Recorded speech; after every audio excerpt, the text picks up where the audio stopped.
Welcome, everyone, to the Islanders Never Say Die podcast. I'm your host, TJ, and with me here, as always, is our NHL analyst and expert, the grumpy old man.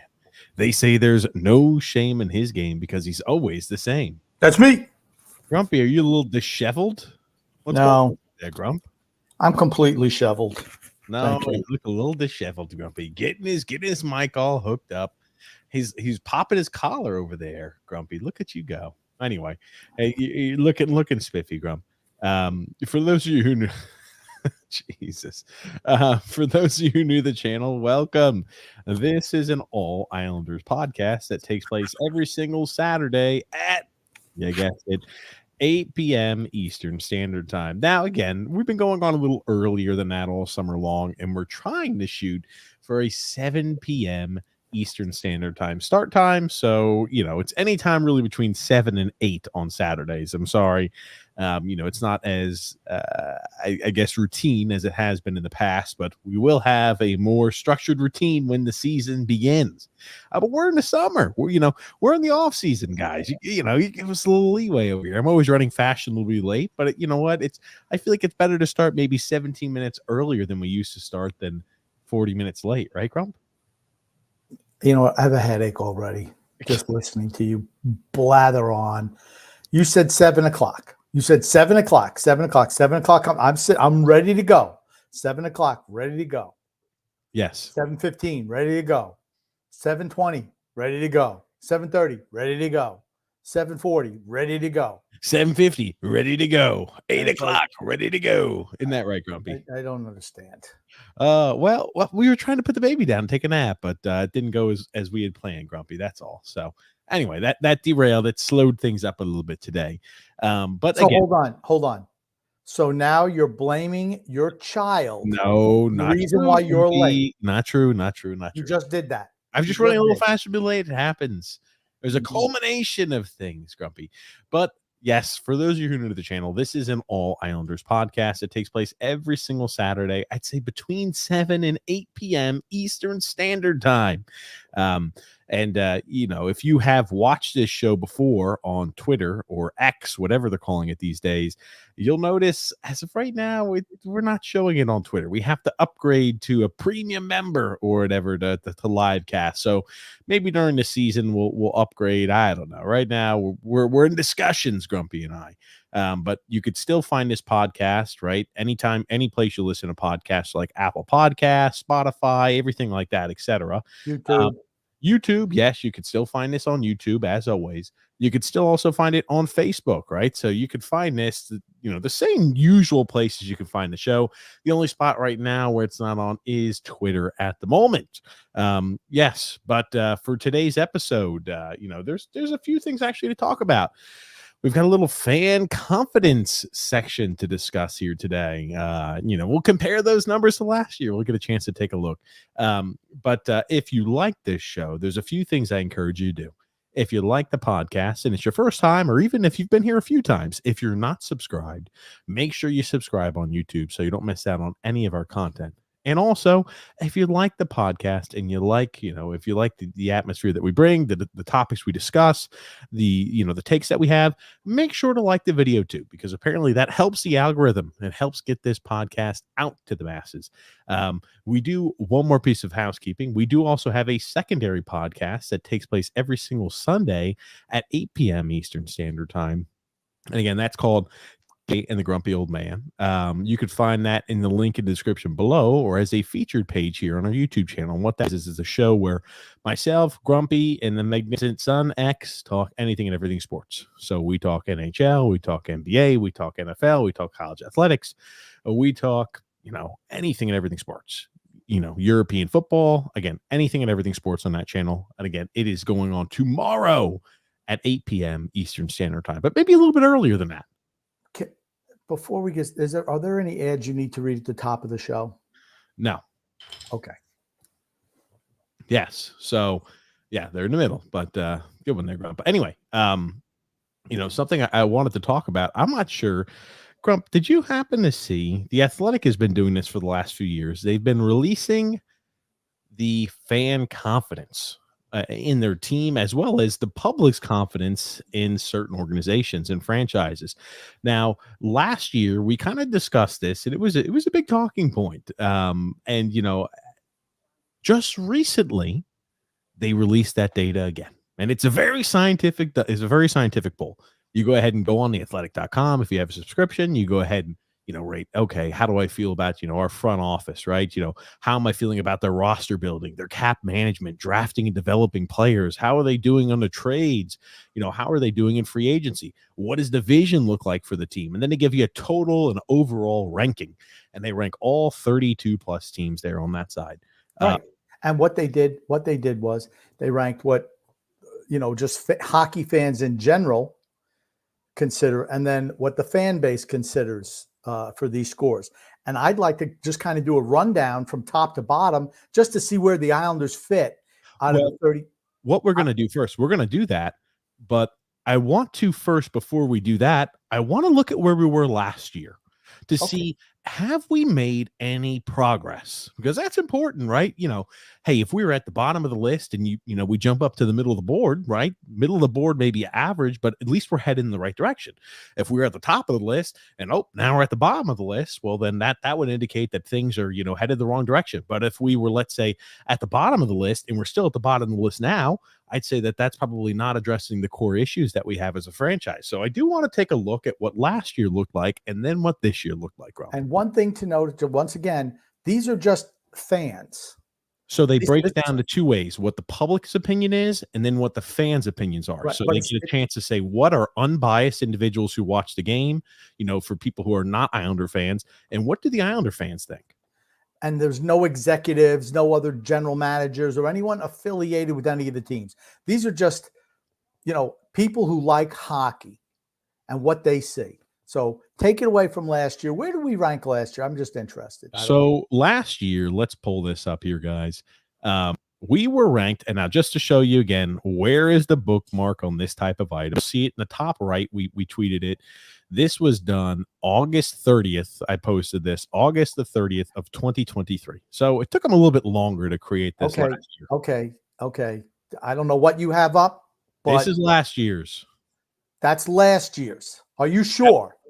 Can you, Grumpy, I want you to take a look. Can you see that item that's highlighted that says August 30th of 2023? Can you see that on your screen? No. You have okay, you're not even looking at our screen. I am. Okay, could you see that the right? So last year we were dead last in the league. Yes. Okay. So yeah, okay.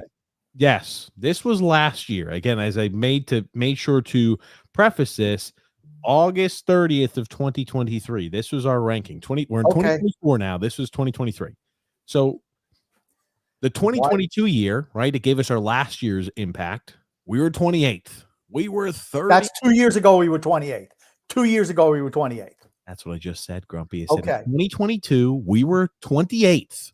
In 2023, we were 32, right? And now this is the important thing that I wanted to make sure that we had. And I assume, Grumpy, you look like you're a little aggravated right now. I am, because we just should have done what I said. There's a reason, Grump. There is no reason. Trust the process, Grump.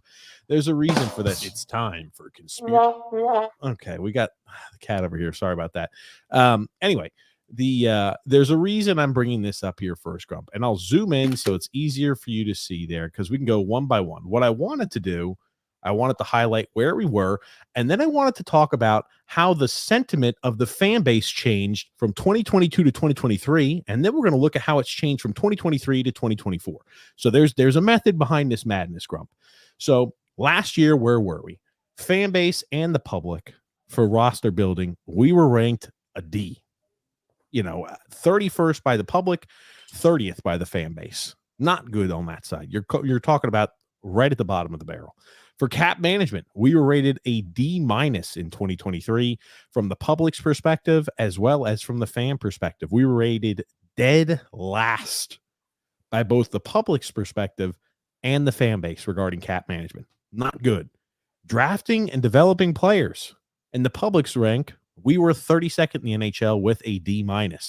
From the fan base, we're also a D-, but slightly above. We were at 31st in the NHL for drafting and developing talent and players. Then when you go to trading, have we won trades? Have we been successful with trades? The public rated us at a D, which gave us a 31st overall ranking. The Islanders fan base had us rated at a C-, 25th in the NHL. Free agency, right? A D- from the public's perspective, a D- for the fans' perspective, in the 30s range on both of those. A vision, right? D- and a D, 32nd via the public, 30th for our fan base, and then D- total. 32nd based off of the public perspective. Our fans had us ranked the 31st best team in the NHL. Long story short, if you came home with a report card with this many Ds, I'm afraid you're getting held back a grade. You're not proceeding there to the next grade. The item that I wanted to talk about this was the change in confidence. So what you're looking at right here is the change in confidence that the public had in the Islanders from 2022 to 2023 and the fan base. You'll see here in this little tiny sliver of like 1%, only 1% of the public felt more confident from 2023 than what they were in 2022. 82% felt less confident. Then when you go to the fan base, 51% felt less confident from 2023 than they were in 2022, and 9% felt more confident. How are you coming up with these numbers? Because I'm not seeing anything on the screen. Nothing. You're not seeing the layout I have blocked out by the DraftKings sign. Maybe you need to. There we go. A little bit better. There you go. Okay. Can you see that now, Grump? Yeah, now I see it. Okay. 51% of the fan base felt less confident in 2023 than what they were in 2022. And only 9% of the fan base felt more confident. So we were on a trajectory to where our fan base was feeling less confident than what they were in 2022. And mind you, in 2022, we did not make the postseason. We finished, 16 points out of the postseason on that year, Grumpy? But this isn't 2 years ago. This is last year. This is our change in confidence over a year. So I need you to stick with me. And we made the playoffs, and 9% said more confident. Yes. So, okay, Grumpy, again, I want you. Just go wherever you're going, because it's very clear, Grump. Because again, I know you're flustered. You want to do something one way, but trust me, there's a and tyrannical TJ is just going to do it his way regardless. Go ahead, there's a method for the madness. Finish it. I don't know why we need to talk about last year, but go ahead, go. Last year, our confidence in the fan base and the public is plummeting from the year prior. 51% felt less confident. A few stragglers said, meh, we're in the middle of no man's land, and 9% felt more confident. So 2023 was an underwhelming season. Well, let's see how the 2024 we made the playoffs in 2023, so it was better. It was a better year than the previous year. But the fan base felt less confident. The reason being was the 2 prior years, right? And the COVID year and the year after the COVID year, we made to the Eastern Conference Finals. Do you remember in 2022 when we didn't make the postseason, the fan base and the Islanders media cartel were making every single excuse under the sun as to, oh, we didn't make the playoffs because we had a whole bunch of away games at the beginning of the year. Oh, we didn't make the playoffs because they weren't, all of our guys got COVID that year and we didn't make the postseason. Oh, we didn't make the playoffs, and they were giving every single excuse under the sun. Do you remember that, Grump? Yeah, but this is end of the year, and it's 2 years ago now. Who cares? Oh my God. There's a reason I'm going to show you who cares, Grumpy, that you got to stick into the seat, Grump. I am sticking to see. Get to your point. We're 15, 16 minutes in, and you're still going on something from 2 years ago. Oh my God, geez. We go through an intro, Grump, and then we start diving into topics, and you hate Grump. You hate it. Well, here you go, Grumpy. This is what you wanted to see, right? We're going to show how did the Islanders report card come back this year. Last year, we did not have a good year. We finished with D's across the board. We got held back in the 5th grade. Not good for the Islanders. Well, let's see how our report card came back this year, Grumpy old man, and let's see how the fan base sentiment and the fan base confidence changed on that side. That's something I'm interested in. Well, let's take a look here, Grumpy. Is this current year? This is the current year. That is correct. Okay. Just to let everyone know, the Islanders came in 32nd this year and 32nd last year overall.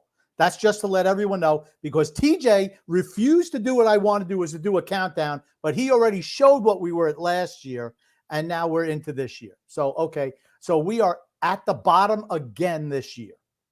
Okay. The reason I did that, right? We didn't improve.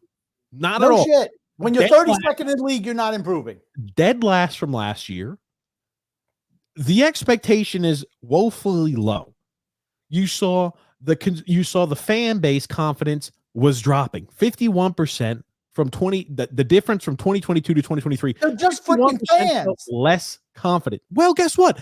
Just the fans. They're the ones who, I don't know, attend the event, pay dollars to go to the event and buy concessions, and that is what keeps people employed. If nobody goes to games, people lose jobs, right? We agree on that. When consumer confidence and fan base confidence drops, unless people are spending money, it hurts the franchise. We agree on that, right, Grump? You realize that probably most of the people who are taking this poll are not going to the games. They're just people who have subscriptions to The Athletic.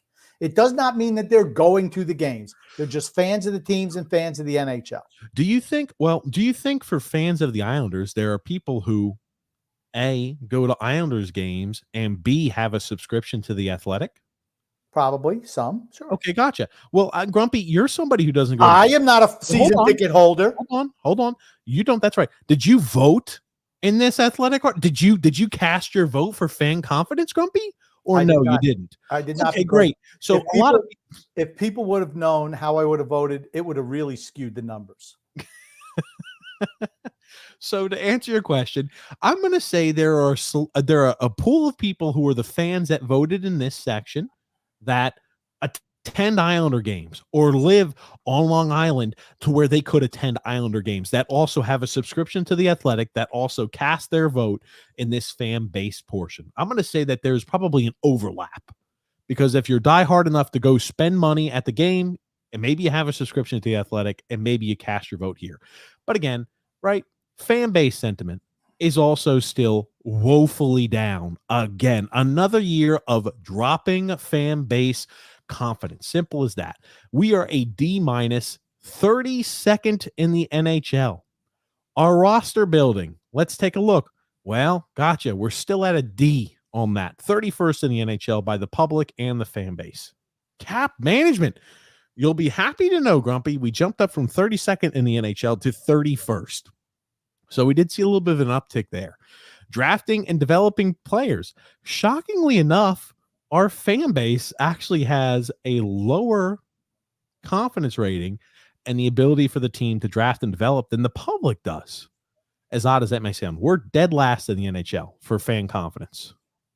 For trading, you'll notice that, wow, we have a C. We were a C- last year. Now we've got a C on our report card. Can I just say, you want to know the only reason that grade went up? Why is that? Lamoriello did not make a trade last year. It's the He only did. reason you got to see. That's it. He No did. trades are made. No trades are made from last offseason to this offseason. Not a one. Yeah. Was there really no trades made? I don't think so. I'm trying to remember. Nothing of someone can- consequence. Something. No, we did add. Who did we add? Some defenseman. Who was it again? Was No it trades. Bertuzzo? Robert Bertuzzo? We added Bertuzzo. Okay. Yeah, we added Robert Okay, Bertuzzo. he's already gone. He's already gone. I don't think that's what they're talking about. Oh man. And yeah, we didn't make any trades this offseason. So there have been really no trades besides a Robert. We didn't make any trades at the deadline, right, Grump? No. So yeah, we made no trades. So not good. Now, free agency, we did see a tick up in free agency. So we did move from a D in that area to a C minus. Now again, I think we made a shrewd move here this year in free agency. I thought Mike Riley came back on the cheap, and I was happy with that, re-signing back Mike Riley. And I thought Anthony Duclair, for what they brought him in and how much, of a cap hit he is and how short-term the deal is, I have no problem with that. I think that the C minus on free agency is warranted on Matt Grumpy. What's your opinion? Yeah, that's fine. That's fine. Okay. Well, the issue that I think is glaring here is the vision of the team. Man, oh man. Vision of the team, even the fan base is like, wow, 31st in the NHL. Where were we last year? Last year, our ranking was, 1 second here, I'm pulling that back up, Grump. And the two last year, the vision was a D. So we went from a D to a D minus. Heading in the wrong direction for the vision of the team. Okay, because what really, if you think about it, what are the only ones out of all these scores that really matter? I'd say vision is extremely important. Drafting and developing talent's important. Cap management's important. Roster building's important. Actually, all of these are important. Okay, to me, vision, number one, draft and develop, number two, and cap management, number three. Because if you don't have 31st, 32nd, and 31st in those respectively. Yeah, well, I'm not surprised, right? But what I'm saying is if you're looking at level of importance, vision has to be number one. What is the vision of your franchise? I agree. So if you don't have a vision, and it doesn't seem like the Islanders do, it's just rolling everybody back every year, I could see where you're getting a D minus from just the regular fans from other teams and then Islander fans as well. Trading and free agency, those don't really matter. Draft and develop, absolutely imperative. Why? Because you have to develop, draft and develop players because it also affects cap management. And that's been an absolute cluster F for who knows how long under Lou Lamoriello.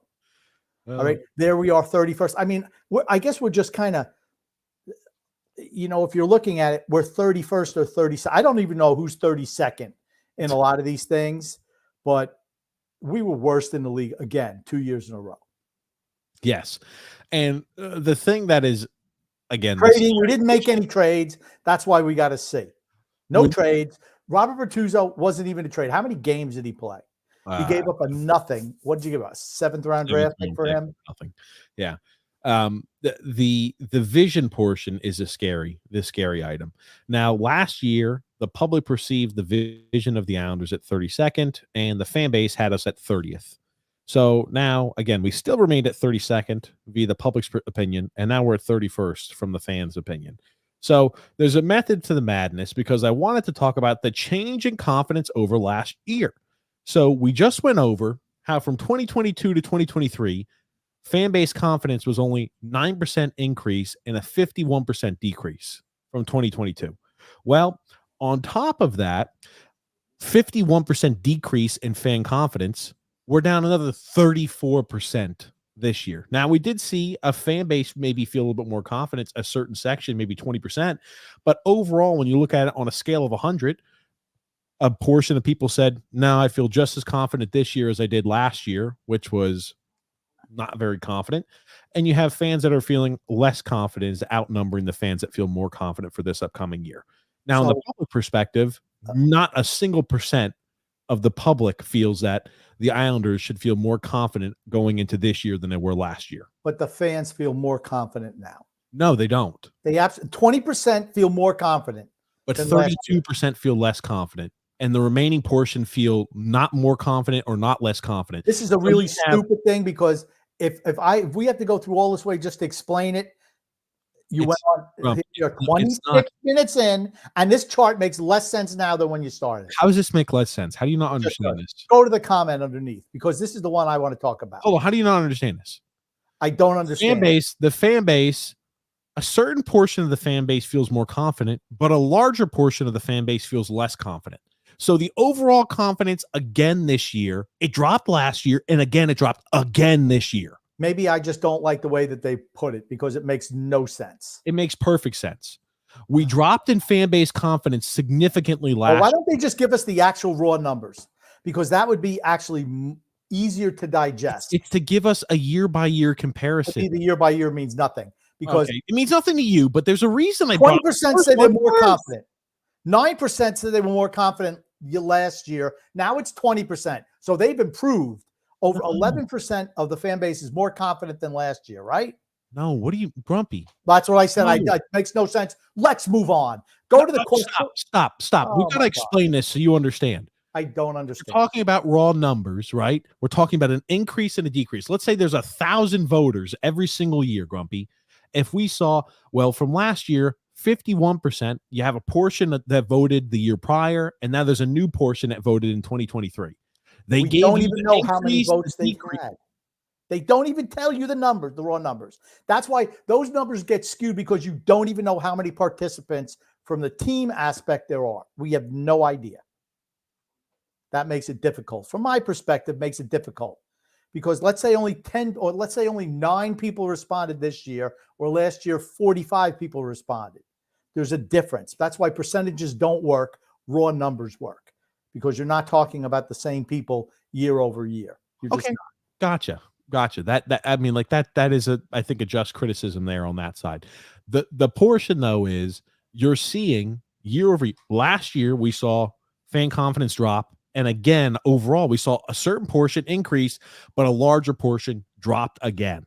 So we're seeing our fan confidence every single year drop. That is not good for the organization. It's not good for the franchise. That is the portion behind it all, Grump. But they had 20. I don't know. Like I said, you're showing 20% say more confident from 9% last year. So that's an increase as well. And the number that feel less confident is less than last year.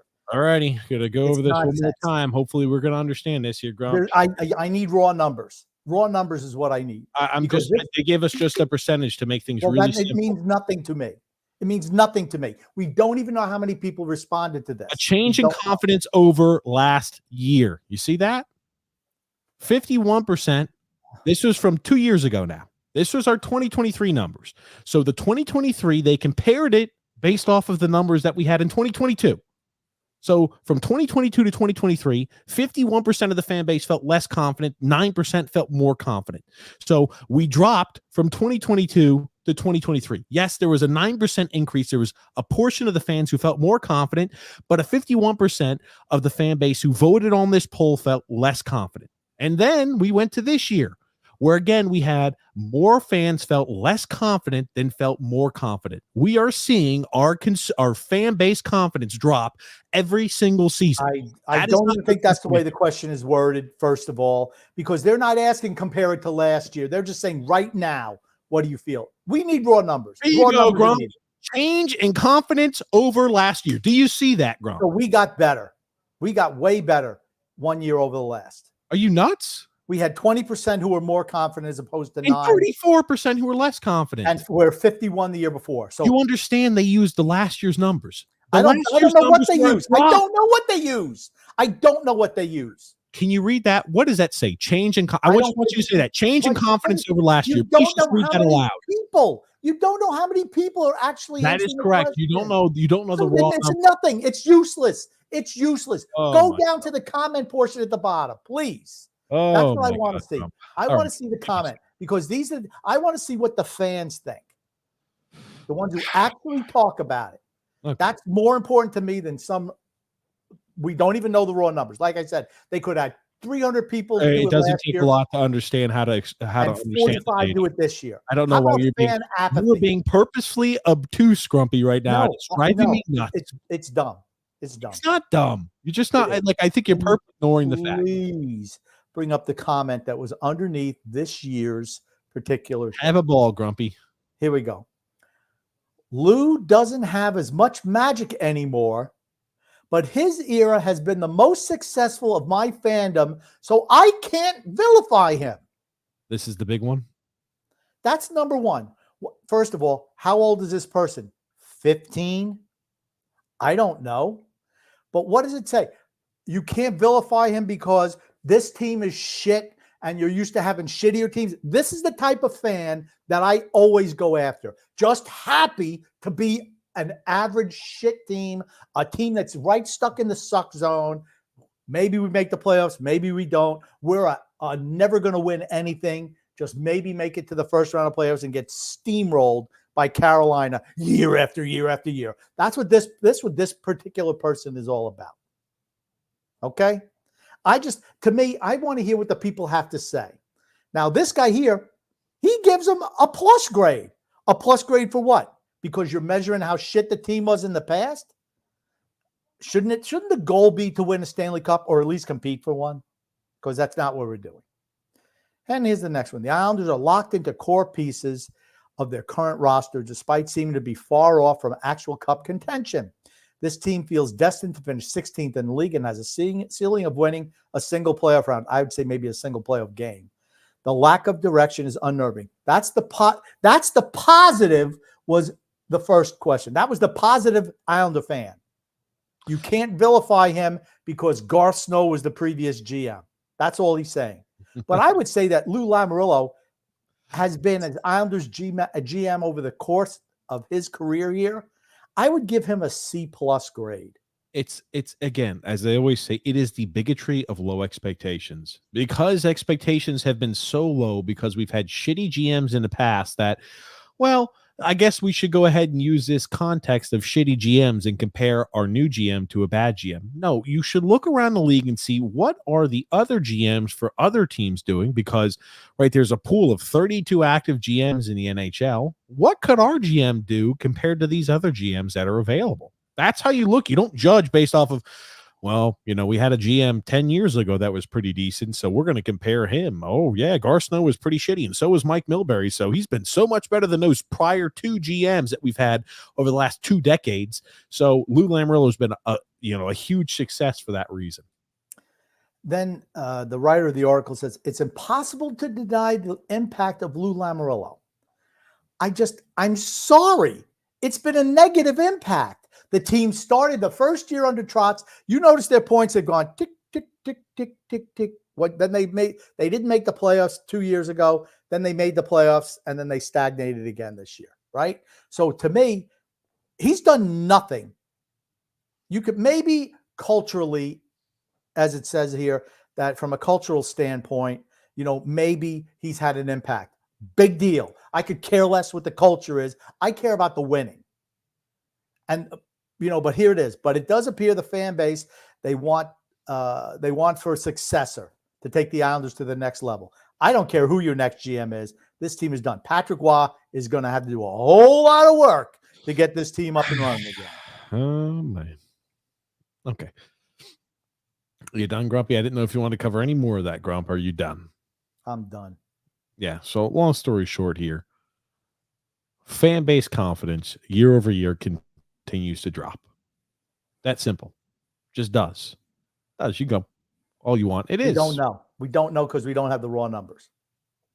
Don't have raw numbers. When I do not have raw numbers. Without raw numbers, you don't know.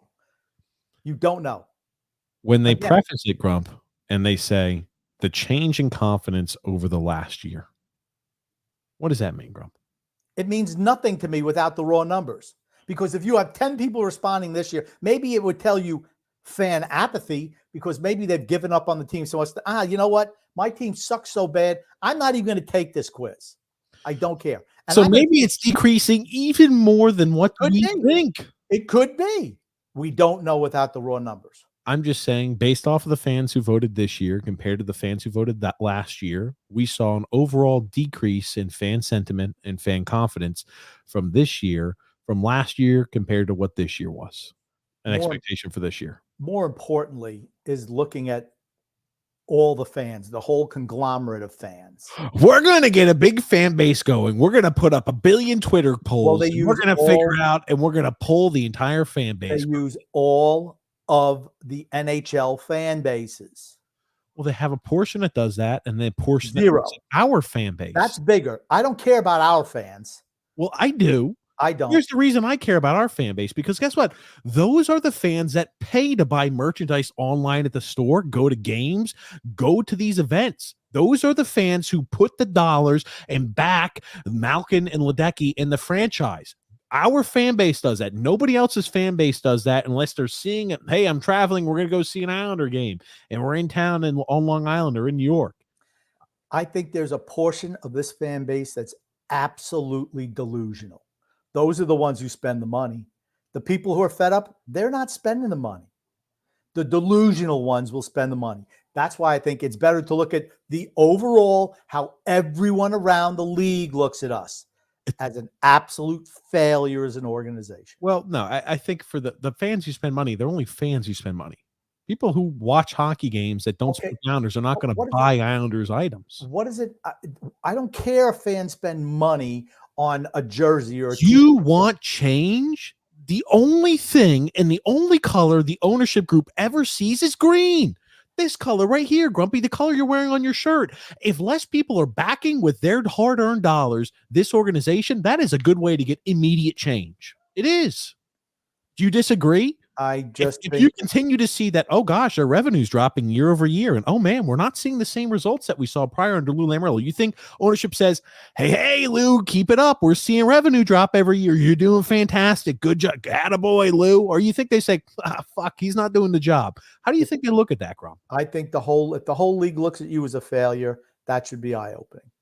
Because all I care about, I don't care about that other stuff. How does everyone look at the Islanders as the worst team, the worst organization in the league? I care about both. I care about how we're perceived because we are a joke.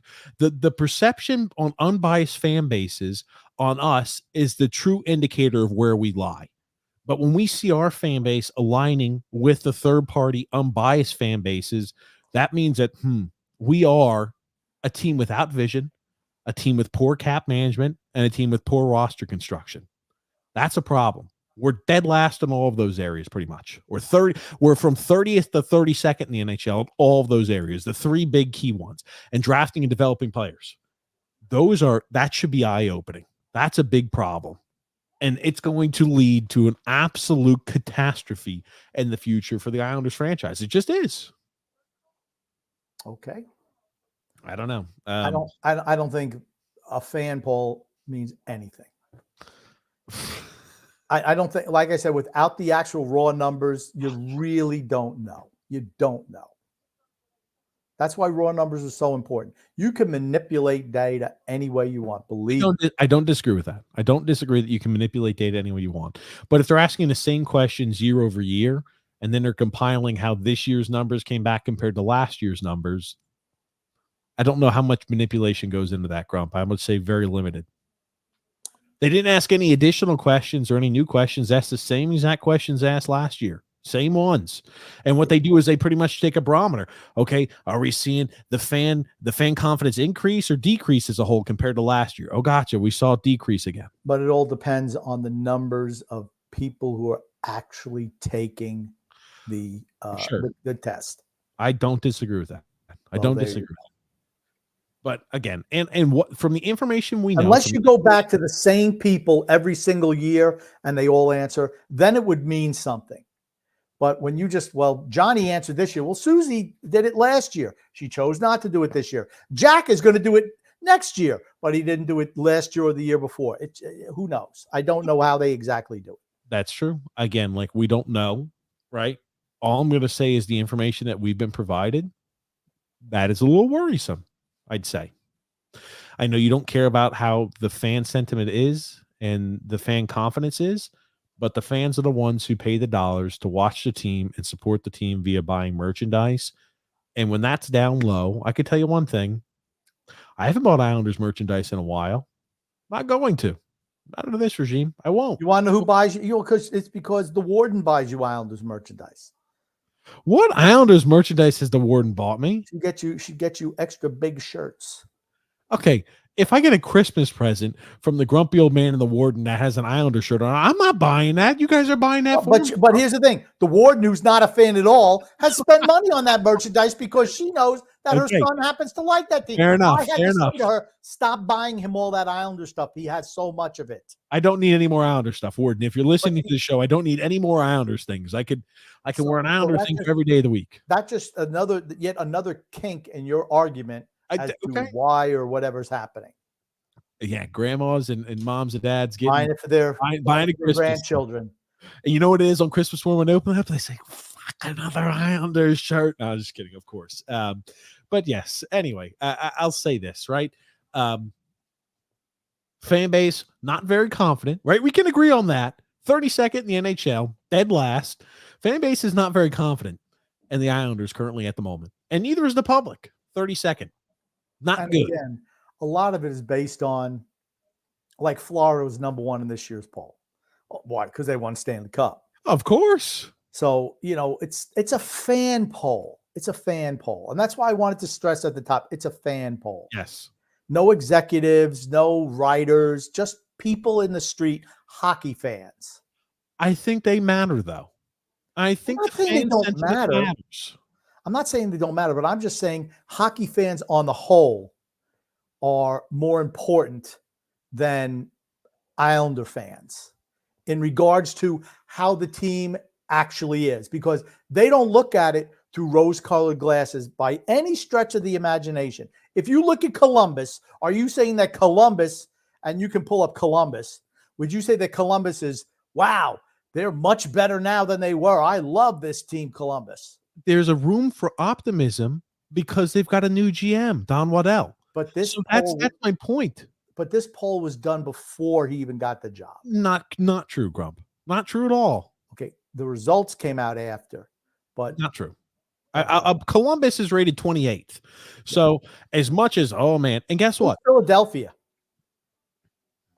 Where's Washington? Hey, Penguins are rated 29th. Yeah, like I said, it's the only reason that we have a shot of making the playoffs is, man, there's a lot of really bad teams in our division. Yeah. Now, where's Washington? Because I thought Washington, I would say Washington's shown improvement. Their vision is improved. Yeah, give me a sec. I'll pull it up there for you. I'm pulling because it up. I think we Flyers are 20th in the NHL. They've got an overall grade of a C+ via the public and a C via the fan base. So they're 20th by the public and 21st by their fan base. And where were they last year? Last year, I mean, I guess they were 24th. Okay, so they're moving up. I guess I would be interested to see how the public perception and the fan base perception for each team is, because that'll kind of tell you who the delusional fan bases are. Calgary is completely fucking delusional. Hold on a second. Look at this for Calgary. You want to talk about a complete and a complete. If you can put it up on the screen. I got it, Grump. I mean, wow. Look at Calgary. You talk about their fans. I'm going to zoom in a little bit here so we can see that. Calgary's fans, 93% of their fan base feels more confident heading into this year compared to last year, where the public perception is completely different. I mean, unbelievably different.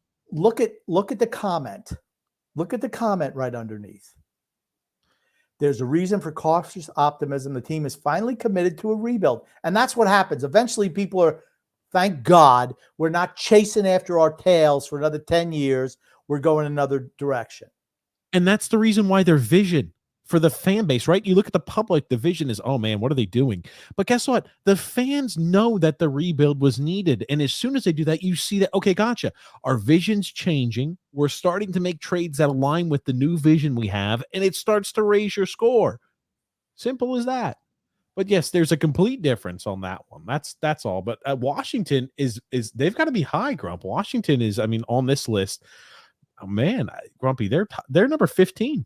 Yeah, I would, like understandably so. They did a really good job this offseason and even at the trade deadline. I think so too. I think Washington, considering from where they were last year, I bet they have much higher this year than last year. I feel. I don't know. Do you have Washington's numbers? Could you pop those up? I just got rid of the article, but yeah, Oh. it's. I mean, they were rated 15th. They're going up. They're like a B at their fan base. The public has them like at a C plus. They're headed in the right direction. The Islanders are one of those teams that were at the dead last year, dead last this year. 2 years ago, we were 28th. We've been bottom 4 or bottom 5 in the NHL for 3 of the last 3 years. I don't know. I just find it kind of amusing that all the teams in the Metro that didn't make the playoffs or just scraped in, or just right now. Look, I'm looking at Washington. 83% of the fan base is more optimistic, Sure, and 31% of the public. The public is usually going to be less than what the fan base is because the fans want their team to be good. When you see the public and the fan base agreeing and the negativity, that's a problem. That's a problem. That means your fan base is no longer drinking the Kool-Aid as much as they have before. Okay. The Kool-Aiding Islander fans and the Lamanites, I think, are at an all-time low, Grumpy. I think this could be a good year for the real Islander fans, the realist out there, Grump. I think the Kool-Aids, Grumpy, the Lamanites, I think the numbers are dwindling for the Lamanites, Grump. I don't know about that. I think the Lamanites are always going to be Lamanites. And the Lamanites are strong. You think the Lamanites are growing in numbers? Yeah. Like the Capitals went from 26 to 15. You're talking about the Capitals again. Okay. Capitals, yeah, I'm talking about teams in the Metro. Okay. I want to talk about the Islanders. Okay. The Islanders are 32nd last year. They're 32nd this year. They suck. It's the same thing I've been saying for 5 years. The Islanders suck. They're not going anywhere until they do a change, period. I mean, that's just the way it is. Maybe some people have come over to our side. Maybe some haven't. I don't think anyone's been from our side to going to their side, though. I don't. That's right. I think the fans who are waking up and realizing are growing, Grumpy, and I feel optimistic about that. I do. Now, and I thank you, John, and Wiki 50 Cal. Thank you for bringing this up here. The Islanders, remember, they did trade back in the first round to acquire an extra second-round pick, and that may have made that. Well, I thought that was a win of a trade. I did. We didn't trade away those draft picks. If we did trade away those draft picks, I'd say, well, it doesn't matter, moot point. But yes, that did move us up on the trading scale, and understandably so. I just don't know when the poll was actually being taken. All righty, Grump. Again, like you're the one who provided this. You told me you wanted to talk about this, but then you're asking more questions and you have answers to, Grump. I didn't take part in the poll. Fuck. All I saw was the results. Next year, your job is to, no matter what, make sure you register your vote, Grumpy. Simple as that. Okay. I could just give F minuses across the board. Okay. They had nearly 10,000 responses from fans grading their teams. That's a lot. And at least 250 responses grading every team. Okay. Well, that means some teams are woefully underrepresented. When they say 250, you probably got some teams that are like 250, 251, 252. I bet you Toronto had a whole bunch of people.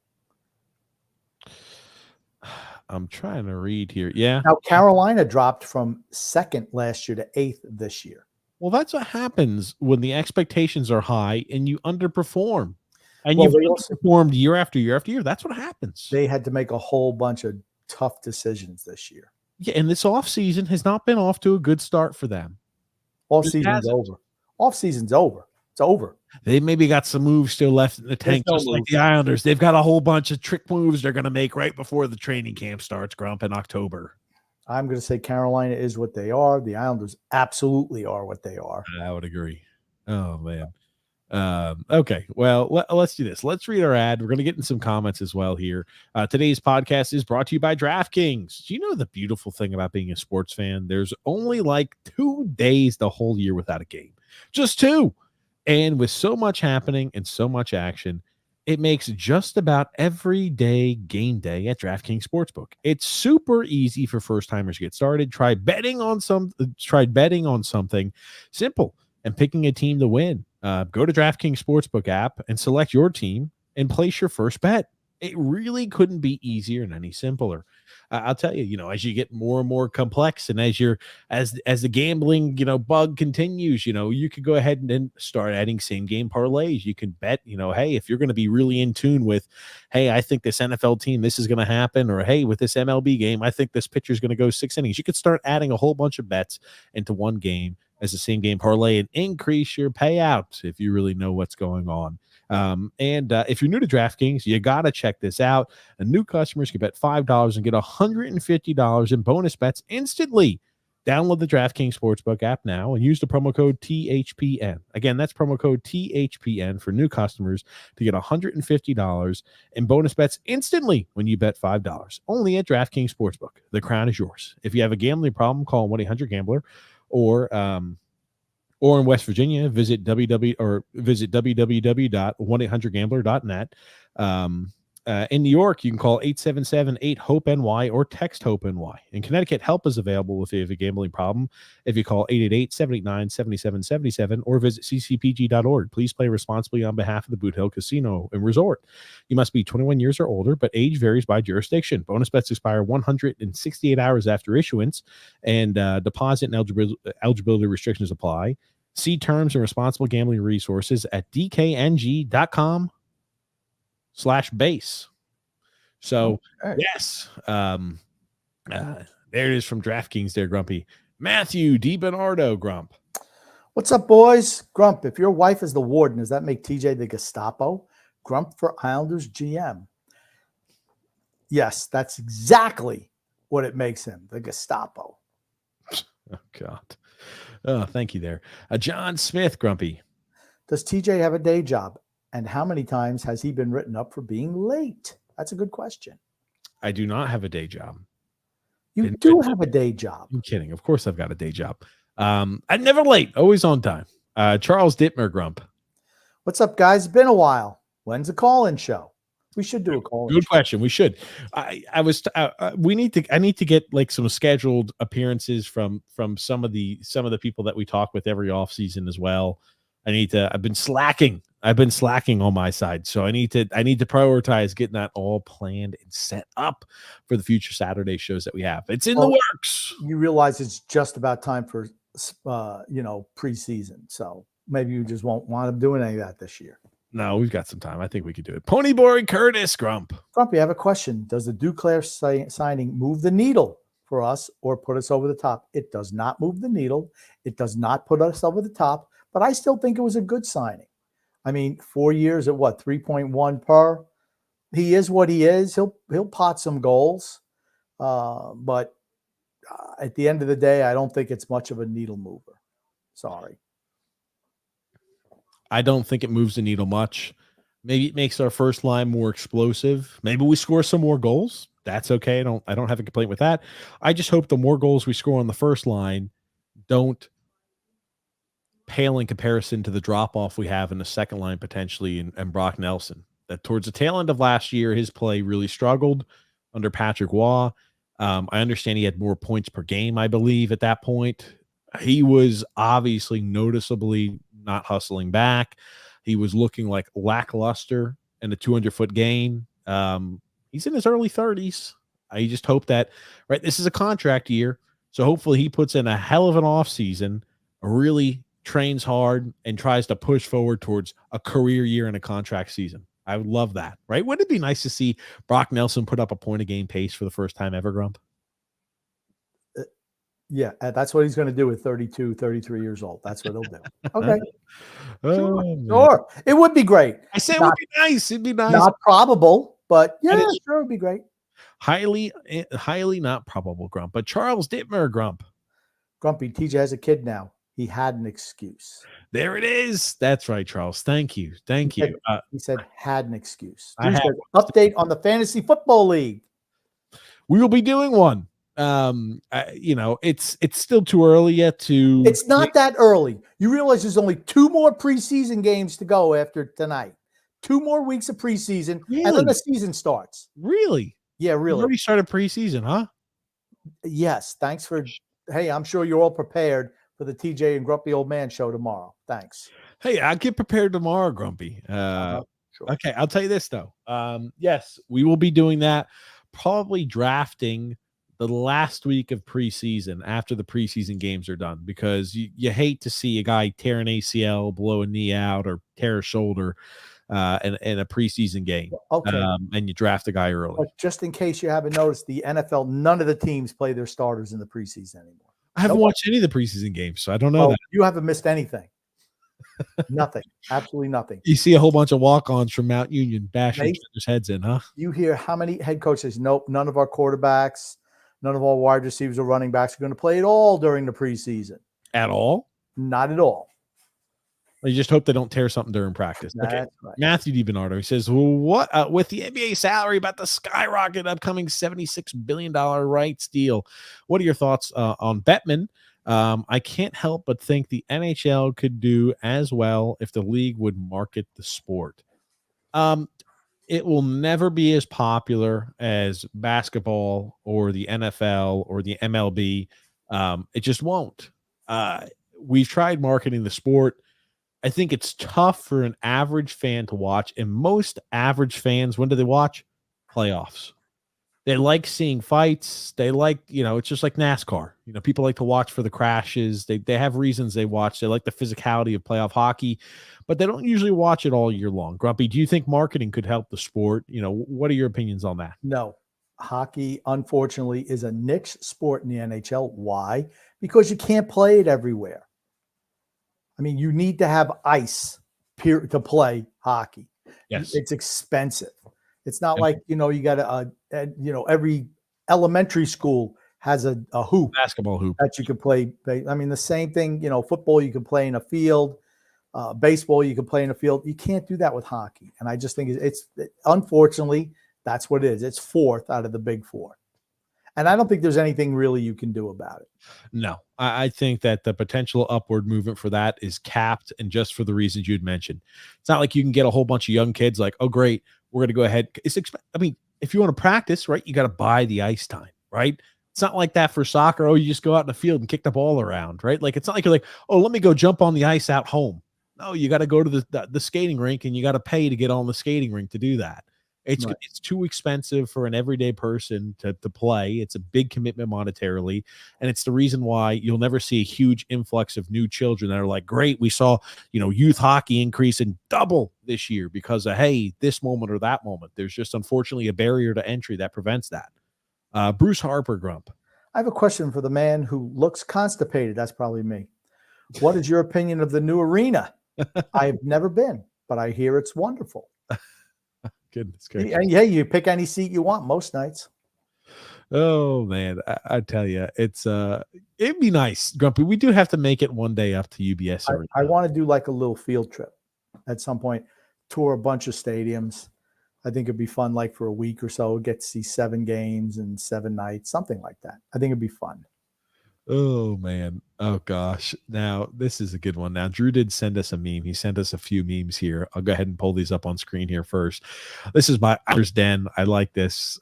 He's a good Twitter handle on this side. I don't understand why our fans feel this level of distrust in Lou. Maybe this data isn't good. I don't know. I'm not surprised. He just invested in the team's future this offseason while making moves to win now. I think, this has been well, I disagree with this. Okay. I disagree with this one, but Islanders fans have the Islanders have the lowest fan trust in the NHL. This is the type of moronic fan that I'm talking about.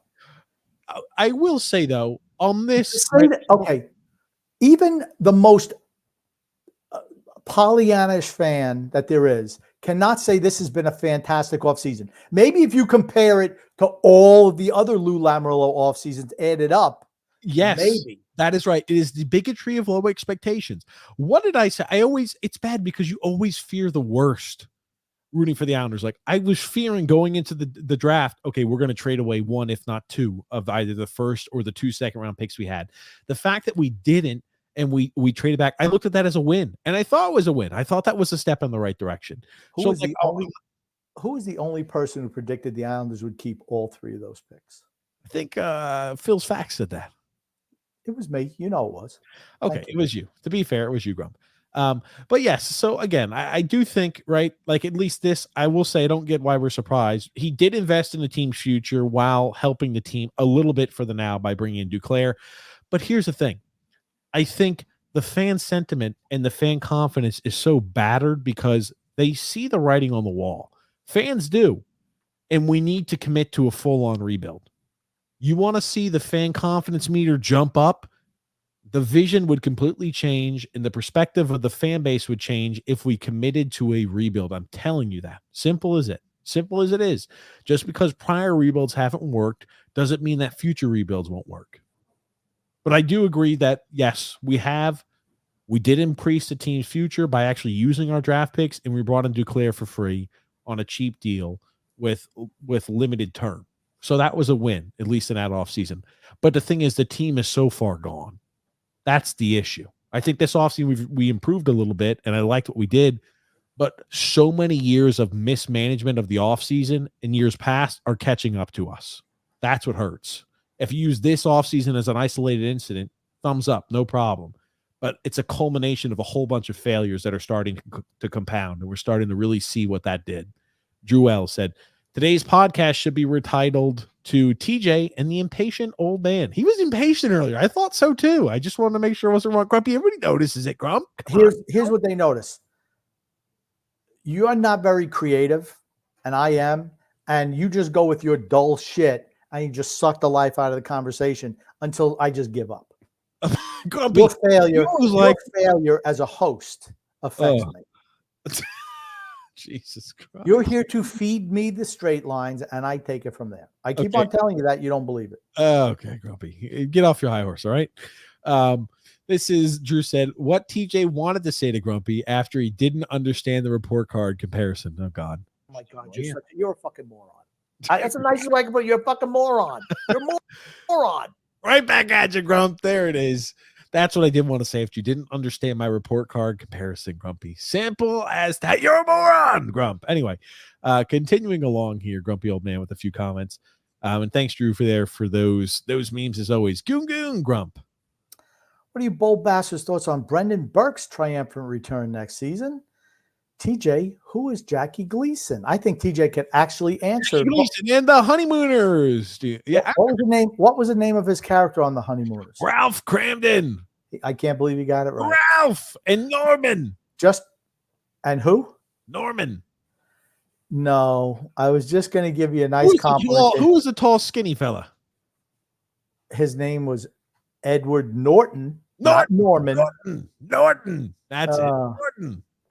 TJ, because I try to educate them on old time TV shows, and TJ used to call it the Ralph Show, not the Honeymooners, the Ralph Show. This motherfucker, I kid you not, the Ralph Show, the Ralph Show, the Ralph with his pal Norman, Ralph and Norman. Okay, I'm gonna let you guys in on a little secret. As a kid, I used to call Macaulay Culkin Home Alone. I'm talking about that. Guess what? I was 4 and 5 and 6 years old, and I was calling him Home Alone. First of all, I can't believe you're calling him Home Alone and not Macaulay Culkin. I was a kid. You were like 10. 10 is what? 4th grade? 5th grade? What was his name in that movie? What was Macaulay Culkin's name in that movie? Kevin. Kevin, Grumpy. And what was the last name? I don't know. Kevin. McAllister, sure. I haven't watched his pal Norman. How dare Grumpy for the Honeymooners, right? I was very alive, I'm sure, when that show was airing live. The Ralph Show. How old was I when I was calling it the Ralph Show, Grump? 32. Oh, fuck. I'm not even 32 yet, Grump. You look older than that. Why, thank you. The low blows continue from the Grumpy Old Man. Son X is back, by the way. He went to a birthday party. How many adults have birthday parties nowadays? This motherfucker goes to a birthday party every week. Well, that's okay. I was stuck watching his dog. Oh, did he just come in? Is that what he was doing there earlier? Now he's relaxing. I think he's had a couple of little liquid libations, if you will. He was drinking and driving, huh? There, Grump. Is he right there on the other screen? He's sitting right over there. X, put yourself in the screen. Let me see, X. Go ahead, X. You're gonna have to get up. Hold on, X. This is gonna be a struggle to get up for X. Oh. He's got to lower the seat. Oh my God, Jesus Christ! He comes over to the Grumpy house and it's a little different. And there's little dog Z sitting over there. He's been very good. Look at Son X. Oh, there. Hold on. Come back in the front of the screen there, X. Son X. It almost looks like you're wearing fake glasses. No, it's because you've been too lazy to get contacts. Oh, has he not been getting his contacts, Grumpy? What's going on with that?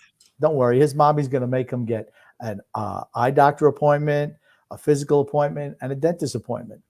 God, when I was back in town visiting you guys, I know he doesn't go for a yearly physical. When's the last time you went to the dentist there, X-Man? He doesn't know. I hope you don't have some cavities. Big Islander fan says, we are one big F. F for we are fucked.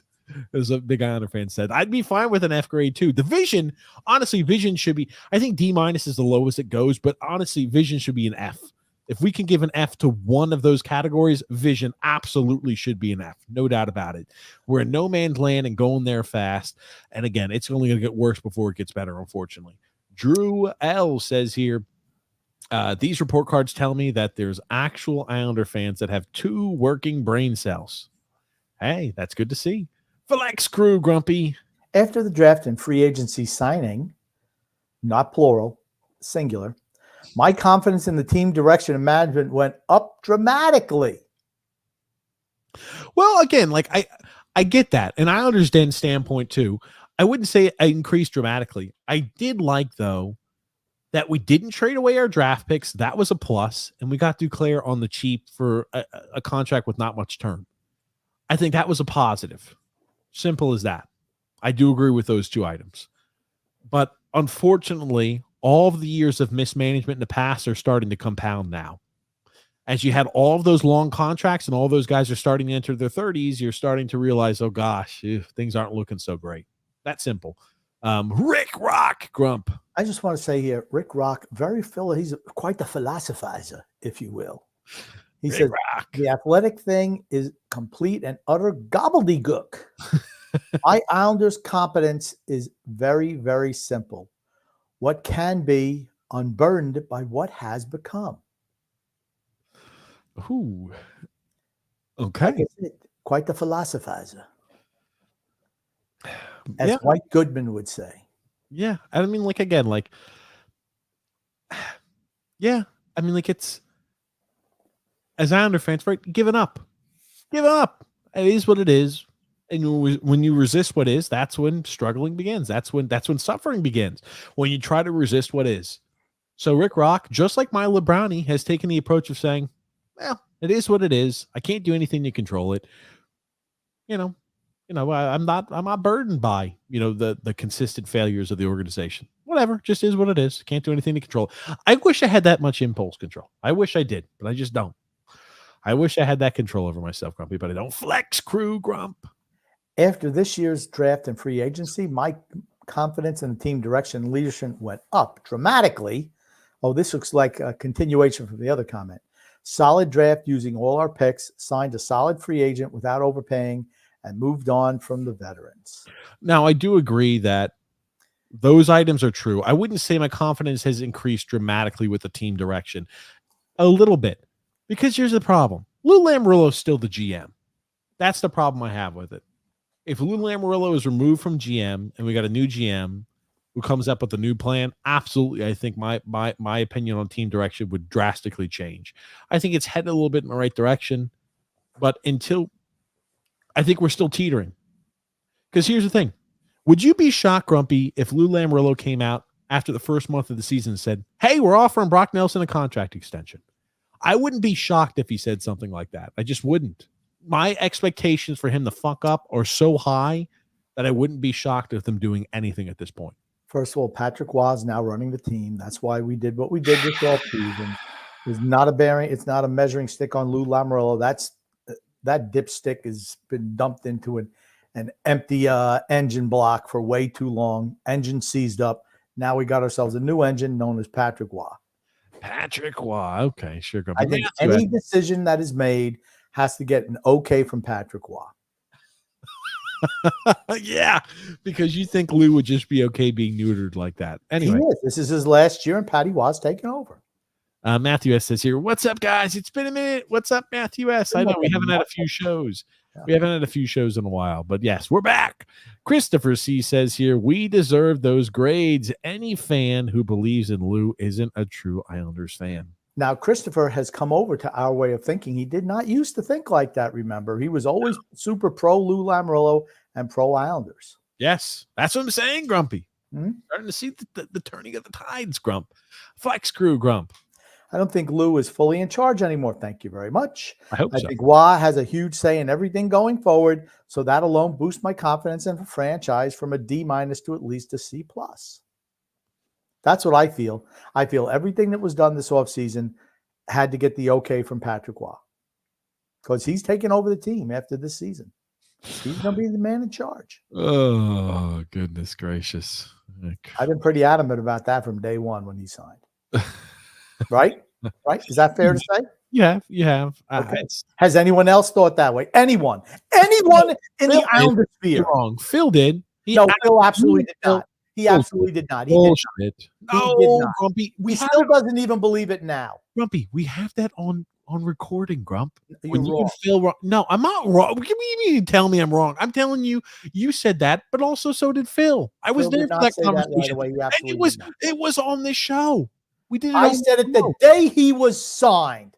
The day he was signed. Oh my God, Grumpy. I said the day he was signed that he's going to be the next GM. That's what I said. No one else had the balls to come out and say that is not true. Phil absolutely said wrong. You're wrong. You're wrong. You're wrong. You're wrong. And Phil, you get Phil on the blower right now. He'll tell you. I don't know if it's past the Sabbath yet, Grump.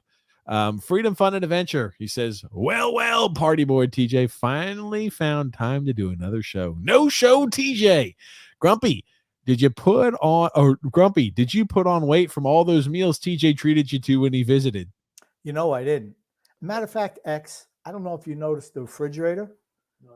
Well, maybe you should take a look and see if there's anything. Hey, when I was there, the fridge was fully stocked, Grumpy. I will say TJ filled up the refrigerator with water. It takes 5 seconds, X. Get your ass to work. Chop, chop. Chop, chop. Chop, chop, mother effer. Get to work, X. There you go. But Grumpy, you enjoyed the food at that game that we went to. Come on now. You enjoyed the food there, Grumpy. Bojangles chicken tenders. You're welcome, Grump. Hey, we're paying the stadium tax on that too. Freedom, Fun, and Adventure says here the Islanders hired 3 coaches. 2 were former Devils. That doesn't sit well with me. Lou seems to be scrambling most of the time rather than planning. Last I heard, the team had an ad for a strength and conditioning coach. Holy shit. I hope that's a joke. If they don't know who the strength and conditioning coach is and already have that pre-planned out, that is a problem. An ad for a strength. Hey, we're looking on LinkedIn. Who's looking to be the Islanders strength and conditioning coach? Does come with benefits. Will require work 7 days a week. Will work for food. Dude. Oh, fuck. What is it? I mean, that isn't a definite. Now, if that's true, okay. I need somebody to send me a screenshot of where they saw that ad because I want to post that and roast ever living shit out of them. An advertisement for strength and conditioning coach? Please tell me that's a joke. Please tell me you're pulling my leg, Freedom, Fun, and Adventure. That's a total lack of vision if that's the case. Then it should be an F double minus. Oh, fuck. We're advertising like a rinky-dink college would for a strength and conditioning coach. Are you fucking kidding me? I don't even think college teams do that. Small schools do. But here's the thing. Putting ads in the paper? Big deal. I don't know. Who puts ads in the paper anymore? I didn't say they put an ad in the paper, but they put an ad out there. Most people, Grumpy, they don't put ads in the paper now. They put ads online now, Grumpy. What do you think? What do you think? What the paper used to be. Okay. What do you think Lou Lamoriello does? That's right. He puts ads in the paper. He puts ads on the radio. Hey, this is WFNZ, the fan. The Islanders are looking for a new strength and conditioning coach. Are you looking to put your knowledge of strength and conditioning to the test? No, he puts them in the penny saver in the back. Oh, no. Won't even come off the hip for that. Oh, gosh. I do need somebody send it to me if that's true. I'm liking that. I'm liking that. Let's continue on here. Nick C. Grump. I don't think Lou is fully in charge anymore. That's right. especially with acquiring more draft picks before the draft, using all of our draft pick, and lose comments on Cal and Martin. Absolutely. That's what I said. That's how you knew Patty was in charge. They bring in Duclair, who played with for Patty Waugh years and years ago, or they had connection. He gets more draft picks. That's Patrick Waugh's fingerprints on the franchise. He's the new man in charge. You got Joe Biden sitting up in the box right now, puttering around the desk, falling down half the damn time. But you got Patty Waz, and the guy is actually in charge. All righty there. All righty, Grumpy. Let's stay in the lane.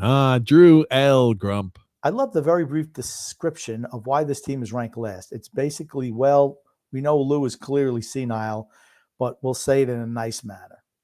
Yeah, got to go. Oh, man. Okay, you go. Freedom Fund Adventure, Grump. Eric Cairns has the smallest player development team in the league. I hear prospects say they get a lot of positive and personal attention. Isn't that what happened? Well, no, I'm not going to say that. That is very good, but clearly prospects not developing. Eric Cairns doesn't do the drafting. I like Eric Cairns. Very nice man, by the way. John Smith, Grumpy. You're wrong on the confidence. They don't compound year over year. Less people this year are less confident than last year. Grump is right again. Thank you. Incorrect. They do the comparison based. We don't know. We don't know. I'm just going based off of what it says. How can you have more people be confident and more people be less? It just doesn't make up. It doesn't make sense. And the confidence based off of last year. They asked the question, are you more confident with the team this year compared to last year? And when you see that number increasing, beep, beep, beep, beep, beep, oh, they're seeing more people less confident this year than last year. That means that fan confidence is dropping year over year. It's a simple, easy one to understand. Grump. Next. Freedom Fund. I'm not wrong. Freedom Fund Adventure, Grump. My Lord, you know what is impressive? How much bigger, stronger, more physical, more intelligent, and better looking Anders Lee is compared to TJ. Lee would absolutely destroy TJ in a fight. Is that true, TJ? No. Oh my God. You couldn't even kick Ronda Rousey's ass. We've been down this road before. He's definitely a more attractive man to me. No doubt about that. He's got that permanent, that frowny face chin about him. That's always good. You think that's attractive? I think probably the ladies like him. He's got more. He's got better hair than you have. Sure, he does. No doubt about that. Grump, I've got the Adam Pellick hairdo. No problem with that. I'm not saying that I've got him beat there. I'm not sure how smart he is. I've heard him talk about certain things. I don't think he's more intelligent than I am. I'll tell you that much based off of certain takes he's got. But more physical, stronger. I mean, those are just incorrect. I have no idea who he is as a fighter. I mean, the guy likes to fight, Johnny Pipsqueak out there on the ice. He's 215 pounds soaking wet. No problem. Who's 215 pounds? Anders Lee. Anders Lee is not 215 pounds. He's I've seen his friend. He's an ounce. 245, you're fucking 245. He's 215 if he's dripping wet, Grump. He's not 215. You're wrong. He's 215. He's a small man. Small, diminutive man, Grumpy. That's simple. Okay. Matthew DiBernardo. Go ahead. The succession plan needs to be put forward immediately. I'm generally scared Lou will trade Yzerman for some ham and egger middle sixer at the deadline, only be out of the first round. Is that imaginary friend? I don't know. I will say there's no way he's trading Yzerman. He'll be gone by the time he's ready to play for the Islanders. So they didn't draft him to trade him in 1 year. I like this one, Grumpy. Your Freedom Fund Adventure. Son X showing up drunk for work again. You know where Son X can get a physical, eye exam, and dental, and a free haircut? Paris Island. Tell his mommy to sign him up for the U.S. Marine Corps and save the money. X, what are your thoughts on that? You ready to go to Paris Island, buddy? X smiled at that. He thought it was funny. He thought it was funny. I really need to pull up that image that Tony Cheese sent of X working out in the Marine Corps. I'll see if I can get that pulled up. Oh, my goodness. Oh. I don't think it's fair for Son X to take these slings and arrows. I bet there's comments ripping TJ, but he ain't going to put those up. Arnie Slots Bald Army says, TJ's been to the Masters. I have not. Him and Grumpy both wearing polos. What's the special occasion? Well, Arnie, actually, Son X gave me this shirt. Thank you, Son X. I think he bought the wrong size shirt for himself. So I got it, or I don't know, X. He never told me what. Is that true? That is true. I said it's not true, but he said it in that, it's true style. Yeah, So yeah. that's I'm fine. Thank you, X. I'll take the shirt. It's a nice shirt. Thank you, son did you get a X. I refund on appreciate that shirt, or was it just one that was just laying around, X? You know, if you would have kept that for another couple of years, you could have fit into it. Oh shit! X is taking shots from Grumpy in the same room. And today we took son X and girlfriend Y, as well. Fiance Y, Grumpy. Fiance not Y. I'm girlfriend sorry. As well as the warden and myself went to see Broadway play on tour today. A Broadway play. There it is. Okay, Matthew DiBernardo, Grump. I hope we suck and miss out on the playoffs. Having a first-round pick in the next 2 years would be tremendous. 25 and 26 are stacked drafts like 2023. I'm all for that. Well, I do have something to show you, Grump, because Freedom Fun Adventure did mention X does need to go to Paris Island. Well, Freedom Fun Adventure, I don't know if you're familiar. X has already been to Paris Island, and he's been deployed. Oh, on X. Look at the X. I didn't know you were part of the military there. You're part of the Marine Corps. There you are, X. You've got actually two of you. One with a mask on, right? One with the mask. Fear in the enemy's hearts, and then one over there where he's got his master's hat on, so he's just marching around with a smile on. Grumpy X is having a good time. It looks like there when he's deployed in this Stolen Valor picture. I know. Maybe that's what he think coming to have to deal with the warden is like being in boot camp. Oh, there it is. I wonder how long he wore that mask. It's probably got a little itchy, and he never wore it again. But the thing is, apparently he fucking lost it. He bought it. He used it as a gig for like 2 episodes, and it never shows up again. He still has it. He still has it. He just doesn't use it. Where is it, X? I thought you lost it. It's at his house. We need a statistician for this podcast. Absolutely. We're looking for statisticians. Okay. The Islanders Never Say Die podcast. Here's the thing. I was a statistician. That's why I'm telling you it's all bullshit what TJ's talking about. He's a freaking ham and egg or hack. He doesn't know what he's talking about when it comes to numbers. Absolutely nothing. Well, that is definitely not true. Numbers? It's 100% true. Good friends with me. Here you go.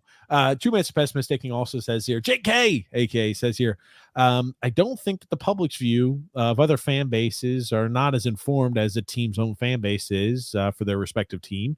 There's no way that Joe from Red Deer, Alberta can watch every game for every team and know the nuance of every organization. Just a thought. That's right. That's why I like our fan base's perception as well. I agree with Jake, but here's what Joe from Red Deer thinks. He just looks at, man, this team blows year over year. When I watch them play my team, suck. I know. Yeah, I watch it, and they look like dog shit. Yeah. But here's the thing. The fact that we got zero improved confidence from anyone in the league, that should be a red flag. That is a red flag, I think. Freedom Fun Adventure, Grump. The warden doesn't listen to this show. This is her break from you guys. No, she does listen to the show sometimes. You know how I know? Because she'll say something that I said was inappropriate, or I shouldn't have done this, or I shouldn't have done that. That's how she says it too. Oh man, we're continuing on here. Here you go. Tony Fitzdiddle Cheese says this article is a nothing burger. Nothing burger. Spent an hour on it. It's very important. Hey, it's the off season. What can I say, guys? You know what? We're coming forth with topics to discuss. You know, we're going to come up with fun topics. It's the off season. It's time to throw shit on the wall. Maybe we should talk about how the Islanders can make a trade for Connor McDavid or Leon Draisaitl. That would be pretty good. Let's start pontificating on that for hours like other places do. TJ Andrews 77 says it's been a good 5 minutes. Grumpy will mention how good Carolina is in 5, 4, 3, 2. Oh, 5, 4, 3, 2. Yeah. Action. I don't think I said that they were good. I just wanted to know where the other teams in the Metro were as it came to that. I just find it interesting that you got teams like Pittsburgh, Columbus, the Islanders, and I don't know where Philadelphia was, but they're all down low. It tells you something. The Metro is way down. Metro's down. Metro's down. Yeah, last says here the Lamanites want to sign back Cal Clutterbuck and Martin for 7-year deals. I don't see. I cannot imagine. You know, Lamoriello said in his he talked with Staple and gave nothing information for who knows how long he talked to him, but he didn't close the door on Martin. Spoke in circles. Yeah. Left everything unbelievably vague for a purpose. So. I mean, that was a nothing burger. But he didn't rule out potentially signing those guys. You know, they're an important part of the team, blah, blah, blah. Yeah, whatever. Okay. Dale S. says, if the Islanders are in 10th place at the Eastern Conference at the deadline, do they ship Nelson and Palmieri? I'm going to tell you what, TJ, what's your thoughts on it? If they're at 10th place a month before the deadline, they should already preemptively be shipping off players. I mean, if you're unless you are top 4 in the conference, top 5, I'll be great. Top 5. You've got to be top 5 in the conference not to sell pieces. If you're 6 in the conference, we're selling. 7th, selling. 8th, selling. Anything not in a playoff picture, selling. Because here's the thing. If you're 6th, 7th, or 8th, you're borderline. You're borderline, right? We agree with that. If you're right on the cusp of playoff and non-playoff, you cannot take the risk to say, we're holding on to Brock Nelson and Kyle Palmieri, and likely they're not signing back and they're going to walk free in free agency if you're on the borderline of a playoff spot. You cannot take that risk. I would say unless you're top 2 in division, move everybody. Okay, wow. Because it doesn't matter. The team is, unless you're number 1 in the league, I'm going to go even further. Unless you're number 1 in the league, move them. Because they're not going to be part of the group that has a chance to contend to being a winner. They're just not. They're guys in their mid-30s, 32, 33 years old, whatever they are. You move on from those guys. You absolutely don't sign them back. You get as much assets as you can, and you move them as soon as you can. I agree. Before the deadline. That's just move it before the deadline. That's where you're going to get your most. Yep. You go, Drew L., grumpy old man. We'll leave that up to the Canadians, Europeans, and Russians to help the new incoming influx of youth hockey players. We'll just keep dominating at basketball and flag football. Do you want to know what else? I mean, the Olympics have been a joke, but break dancing was an Olympic sport this year. Yeah, you're not a big fan? No. But it's going to be the last year. What do you mean? Handball is an Olympic sport. Just stop. Where have the real Olympic sports gone when they got shit like that? Break dancing. Stop. Hold on, Grumpy. I did miss something very important in this photo that Tony Fitzgerald said. Uh-oh. If we look close in the background, there's Otto with the AK-47 helping out Son X on his journey there in active deployment. Looky there, Grumpy. I forgot all about that. Thank you, Tony. That's right. There's Autobot over there causing problems. Oh, boy. And a duck, X-Duck. Anyway, thanks there, Tony, for that. Now, Freedom Fun and Adventure did send us here. These are the advertisements. Oh, my God. This is, and I guess we could do a little bit more investigative search here. Now, this doesn't look good at initial glance. This is just a Google search on this side, and here it is. Strength and conditioning coach for the New York Islanders. The New York Islanders are seeking a highly motivated individual who has a tireless work ethic and wants to continuously blah, blah, blah. Holy shit, they are looking for a strength and conditioning coach, and they're advertising for that online. Maybe they could hire Cal Clutterbuck and Matt Martin for that job. Are those the guys that are like, hey, these are the pinnacle, these are the guys for the pinnacle for strength and conditioning? I bet they're always in shape. It takes more to be a strength and conditioning coach just than them be in shape, Grump. As opposed to hiring somebody out of the newspaper like Lamarillo's doing. I don't know. Yeah, what if a guy comes in smoking a cigarette and drinking? Yay, you know what? I like what he's got to say. This guy's got moxie. He's a throwback. Yeah, he's got poise there. What are your lifting techniques? You just lift up a keg over there. Just move that keg of beer from one side of the room to the other. Yeah. Oh gosh. I do. Yeah, I don't know. The strength and conditioning coach is Derek Douglas. That's at least with a quick Google search who's there, but maybe they're looking for additional members to join the ranks. They're looking for maybe grunties. I don't know. He should still have a pool of people that he works with. Tariq Sharif, Grumpy. Maybe the scores get better next year. The change in strategy occurred recently, so they did trade for their first rounder for the first time in forever. The KHL kid is an interesting prospect. Maybe that can change, but it's going to take time. I think when Lou moves, absolutely, you're going to start to see that moves leaps and bounds. Absolutely. Jake K, grumpy old man. And the thing is, once you change your vision and start over, the immediate results are not going to be what they are now. Correct. So when that, are the fans going to dump on it because, hey, remember the glory days when we were 16th in the conference? Glory Remember that? days. Remember the time when we lost to Carolina in 6 games? And, if this Eighth in would the have happened, conference. and this would have happened, this would have happened, we would have won a Stanley Cup. Yeah. No. The good old days when we were finishing 8th in the conference every year, squeaking into the postseason and getting bounced in the first round of the playoffs. Those glory days. Jake says, my wife's nickname is Commanding Officer Home. I don't know what the home comes. Commanding Officer Home. Because remember, Jake is, I think he served. So he's got this. Commanding Officer Home. Okay. Commanding officer at the house. Right. Gotcha. All you fellow vets should know about Commanding Officer Work and Commanding Officer Home. Okay. I got it. I'm like, why is he, hey, I was reading it wrong to start. Sorry, Jake. But at least Jake is smart. So Drew L. Grump. When is there ever a day where TJ isn't slacking? You know what? Usually I like to bury TJ because it's just fun and easy. But I cannot say that about him. He's always doing something.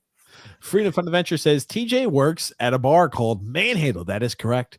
TJ, you lazy motherfucker. Not the same old shit. A book real, or not the shitty book. Not the same old shit. Book real guests. Give up a bit of time for Phil and reach out to real guests. Time to improve. We can. I can. I probably need to. We have had, some legitimate guests on before in the past. We need to. I just need to start reaching out. I will say that our show is not conducive to getting a whole lot of real guests. I'll say yes. You're not going to see any current or prior players in the recent say, let me go ahead and go on that show who talks very negatively and poorly about the organization on a consistent basis. Let's go ahead and do a show and a podcast with them if they know about the show. What we should do is as soon as somebody gets disgruntled and moved off the team, those are the people we need to talk We need to get Josh Hosang on. I want to get Mike Milbury. There's people we need to get on this show. Yeah. Anyway, continuing along here, Drew says here, TJ looks younger without the mustache. It suits him better. Thank you, Drew. I appreciate it. He also says here, my confidence in this team will become an A+ once they get rid of Joe Biden's cousin. I mean, Lou. Yeah, Lou's done. Nick D says here, podcast reminder, fire Lou Lamoriello and his son, Chris. Absolutely. Fredo. Nick D says here, Grump, you know how to boost the fan confidence in the Islanders fan base? Fire Lou Lamoriello and his son in the most embarrassing way possible. That's true. That would make me happy, but you don't want it to ruin potential future GM candidates because what you do and you treat them poorly. So you think putting like his desk and all his personal belongings out in the parking lot? Probably not a good way to do it. When he comes in Monday morning, put it in his parking space. Who would leak that? Because Lou never shares any information like that with the public, so he would keep that all close to the vest. You can do whatever you want to Lou. The way I look at it, what's he going to do? Start squawking to the media after he gets canned? Probably not. So, as long as other people don't know about it, that's fine. You take away his Rolodex, he doesn't know what to do. Dale S. Do you think the Islanders will sign a bridge deal or a long-term extension this offseason with Dobson? I think it's up to Dobson. I think it's up to the cap space that they've got. They're not going to have the cap space. Guess what? If Dobson comes out and plays anyway this year like he did last year, $10 million man on a long-term deal. If you put a back-to-back season as a defenseman with 70-plus points, you're getting $10 million deal long-term. You're absolutely nuts if you think anything about that. How many points did he have last year? Was it 72? 72. And the year prior, he had 49. The year prior to that, he had like 50-something. So 3 full years in the league, the last 3 years, 50-something, 49, and 72 points. If you're averaging like 60 or 70 points again this year, at the age of 24, 25-year-old as a defenseman, you're going to get paid. Your agent's not going to say, yeah, let's just sign a $7 million a year contract. No, he's going to want to get paid, and rightfully so. Was he the second highest scorer in the Islanders last year, or was Horvat more points? He had more points than Horvat did. And Nelson had what, like 69? And more points than Nelson. Did Nelson have 69? I don't know. And here's the thing. Remember, he kind of tailed off towards the end of the year. I think he was hurt. He was hurt. He had a back injury, or he had an injury. We're not going to say anything. He had an injury last year. That's simple. Yeah. He was dealing with for a large portion of the season. I'll tell you, man, looking at the 2022-2023 year. Yikes, that was bad. I mean, 75 points. Brock Nelson was a leader by a long shot. I'm sorry. Dobson had 70 points last year, 79 games. Matt Barzal had 80 points in 80 games. Brock Nelson had 69 points in 82 games. Bo Horvat had 68 points in 81 games. So Dobson had more points in less games than Nelson, Horvat, Palmieri, Anders Lee, Jean Gabriel Pageau, etc.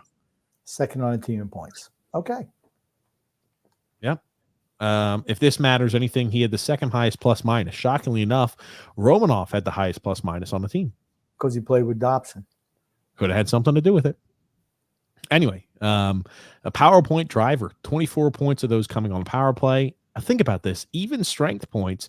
Noah Dobson had 45 even strength points last year. That's a lot. Yeah, that's a whole hell of a lot. He's going to get paid. I don't think they're going to have the money and the cap space to give him a long-term deal, unfortunately, unless they're willing to pony up and they're going to have to maneuver around. I think the most likely scenario is they give him a bridge deal and they see where that leads them. But how much of a bridge deal can you give him? It's 1 year to unrestricted free agency. I think they can give him a 2-year or 3-year, $7 million a year contract or $8 million a year. Why would he sign that? Gives him more dollars. And okay. It gives him the flexibility that when he's 27 years old, he can walk in free agency if they're not willing to pony up. He could walk at free agency at 25 or 26. Maybe they'll give him a 2-year deal. I don't know. Why from his point of view, he's 1 year from free agency. Yeah. All he's just going to sign him on a 1-year contract. Well, that's what I'm saying. For his perspective, why would he do anything but? There's no way he's taking a bridge deal at this point. Okay. Well, if it guarantees you 2 years at a higher contract, maybe he does it. Who knows? We'll figure it out. I think a bridge deal is probably the more likely scenario. They're not going to pay him. I don't see this organization paying him $10 million a year, which is probably what he'll get on the open market if he has a year this year like last year. Thomas Bach says, gents, great to listen again. Thanks so much, Thomas. Appreciate it. Dale S. says here, what kind of deal do you guys think Romanoff will get next offseason? I think it depends on how he plays. Are you going to give Romanoff a $6 million a year contract, right? Because at this point, I don't think Romanoff is great. I think he's positionally not sound. He's better than maybe Pelech at this point, right? Yeah. Pelech is toast. He's finished. You're paying Pelech, what, almost $6 million a year? Yeah. Romanoff and Pulock I think Pulock is better than Romanoff. But I mean, like, that's what happens when you start giving away large contracts to people who are undeserving. Yeah. Pelech is a system defenseman. That's what we found out. He's a Barry Trotz guy. Not under Barry Trotz, his production's not so great. Well, he's been banged up, and he was never the greatest. That doesn't help either. Yeah. Drew L. Grump. I agree with Grumpy. I think Watt is running the team. I don't even know if Lou is doing anything GM related other than just telling players to sign their contracts. Very possible. All righty here. I think anything that happens to the team has to go through Patrick Watt. All righty, Grumpy here. JK. Is there any scenario where Lou Lamoriello fires Patrick Watt? Absolutely none. The head coach has quite the pedigree and cachet. I'll tell you this much. If he does, it completely blows up Grumpy's little thought process. Big Islander fan says here, I remember Grumpy saying that on the day the Islanders hired Waugh, that Grumpy said he was going to be the next GM. Yep, I agree. Waugh will be the next GM, says Dale. Drew says here, if that is true about the advertisement, which again it is, just based off of a quick Google search, Lou is about to hire some elementary school gym teacher with a kinesiology degree from some rinky-dink community college. Well, I'm not sure it's like the head strength and conditioning coach. I just think it's a strength and conditioning coach. So that could just be, hey, you're helping spot guys, making sure you're cleaning up equipment. Who the hell knows? Drew L. Grumpy. Can the Athletic make me do the Islanders report card so I can give Lou a bunch of Fs across the board, and then I'll sneak into his office via mail? Oh God, no! Unfortunately, they're done taking those submissions. Dale S says here, Lee looks like Beaker. That he does. Lee's listed at 225 pounds. Yeah, he looks about 215 soaking wet. I know. Drew L. Grumpy. He's 240, 245. He's not. Grumpy, where were you a statistician for? I was statistician for the Carolina Panthers. I was too. All based off of merit. Yeah. Raw, okay. Son X. Raw. Jake says, we need a psychiatrist for this podcast. That we do. Drew L. Grump. The Islanders need to hire Billy Martin. He might know a thing or two about strength and conditioning. Probably not Billy Martin, but hey. He's been dead for a long Ryan time. Richards. Billy Martin's been dead for almost 35 years now. Ryan Richards says, can you guys say shout out Jen? Jen! Shout out Jen, Ryan, Jack. Well, will you guys do an episode breaking down the prospect pool in training camp? I think we'll probably talk about the prospects, how they look, in the preseason games. I would think so. Yeah, I'm sure we will. The Goon Grump. Next season, will the Islanders blow less games late? Does Dog Z remain behind the gate? Dog Z kind of does whatever he wants. He's he's a wonderful little puppy dog. We do love him. He's a great dog. And I'm not a dog guy at all, but we do love Dog Z. I hate Dog Z. I don't think it's possible for the Islanders to lose more games late than they did last year. I don't think it's possible. I hate Dog Z. That's for certain. Go ahead there, Grumpy. Continue along. Next comment we have here. Thompson is not an UFA until 2027-2028 season, according to Puckpedia. I'm not sure about that. Yeah, that's why we miss cap friendly, because he has one more year as an RFA, and then he's a UFA. Yeah, I think it's 1 year left. Yeah. Yeah. So he's arbitration eligible next year, and he'll be 25 years old. Yeah. And I think it's one more. I don't know. I think it's one more year. I don't know. I guess somebody he's played how many years in the league? He's played in the league, what? His 18, 19, 20, 21, 22. He's already been what? How many years in the league? I'll tell you in a sec, Grumpy. Give me a second here. Yeah. I mean, quite a few. He played 34 games back in the 2019-2020 season. So years-wise, he's played 1, 2, 3. He's played 5 years in the league. Yeah. This year will be his 6th year. And then next year, and then he's a free agent. Yep. It'll be 7 years. Yeah. 7 years in the league. Yep. And he'll be 26 at that time period. So, yep. He's going to cash in. There's no way he takes a 2-year deal. No way. No way. I don't think he's taking a long-term contract. Well, I don't know. I think that's what he wants, is a long-term contract. Why would he want to play nickel and dime? Islanders are not going to be able to give him a $10 million a year contract. Go somewhere else. From a perspective of the player, you have to do that. And his agent, why would the agent would be a fool to have him sign a bridge deal at this point in time? Do you guys think Dawson wants to stay? No idea. None at all. I don't have any birdies on the inside on that. I think he probably likes it there. It's the only place he's ever been. 2 years from free agency. Okay, that is correct, because this year and the next year. Absolutely. Yep. Yeah. Well, I guess we'll wrap things up here today. Grumpy, what do you want to say before we end our show here today, Grumpy? I want to say love and laughter to everyone who listens, and even those who don't. From TJ, the grumpy old man, Son X, Fiance Y, the Warden, Dog Z, and everybody else in between. The Autobot, Charlotte, and Baby Liza. Thank you guys so much here for watching the show today. We'll be live with you guys probably next Saturday. I think so. We've got family coming in town, Grump. So we'll see. Probably next Saturday. Thank you guys for watching the show here. Thank you, Grumpy, as always. Son X, thanks for finally showing up, you slack bastard. And thank you, Grumpy. Said anytime. Thanks, guys, for all the comments as well. We'll be live with you guys hopefully next week. Thank you again.